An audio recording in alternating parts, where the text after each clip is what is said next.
What is Indian subcontinent और भारतीय उपमहाद्वीप। हिमालय के विशाल पर्वतों और हिंद महासागर के बीच का जितना भी एरिया है उसे हम इंडियन सबकॉन्टिनेंट या भारतीय उपमहाद्वीप बोलते हैं। फिलहाल इस पूरे रीजन में 7 देश हैं: इंडिया, पाकिस्तान, बांग्लादेश, नेपाल, श्रीलंका, भूटान, मालदीव्स।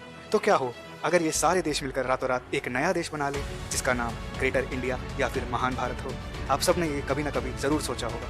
और अगर ऐसा हुआ तो इस नए काल्पनिक महान भारत की पॉपुलेशन होगी 1,728,904,000, जो कि पूरे विश्व की पॉपुलेशन का 23% होगा। और इसका मतलब है हर 4 लोगों में से एक व्यक्ति इस देश से बिलोंग करेगा।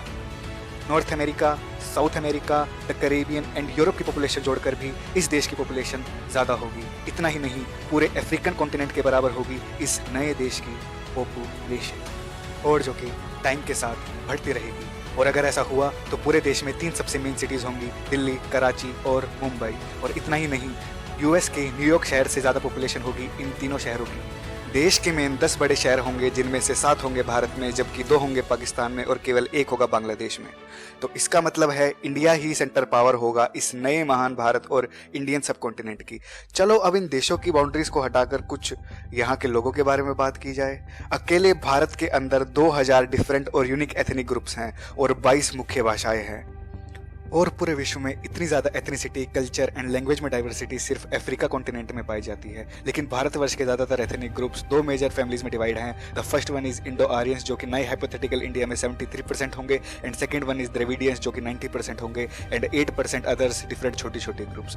और अगर हम इस रीजन की लिंग्विस्टिक डाइवर्सिटी के बारे में बात करें तो वो अपने आप में ही डाइवर्स है। अबाउट 33% लोग यहाँ हिंदी में बोलते हैं, 15% लोग बंगाली, 12% लोग उर्दू, और बाकी पंजाबी, मराठी, तेलुगु, तमिल, गुजराती और बाकी कई अन्य भाषाएं। और ऐसा पूरे विश्व में कहीं और देखने के लिए नहीं मिलता है। Hinduism, Buddhism, Sikhism and Jainism, दुनिया के 4 सबसे महत्वपूर्ण धर्म का जन्म भारत में हुआ है। अगर हम हाइपोथेटिकल ग्रेटर इंडिया की रिलीजियस पॉपुलेशन की बात करें तो Hinduism will be around 63.6% as a majority, और इस्लाम होगा significant minority at 31.4%, where Christian only 2%, Buddhist 1.7% and Sikh would be 1.3%, and other religion having a tiny follow. और इस नए काल्पनिक महान भारत की 25% पॉपुलेशन होगी सिटीज में और बाकी की 75% इन द कंट्री साइड।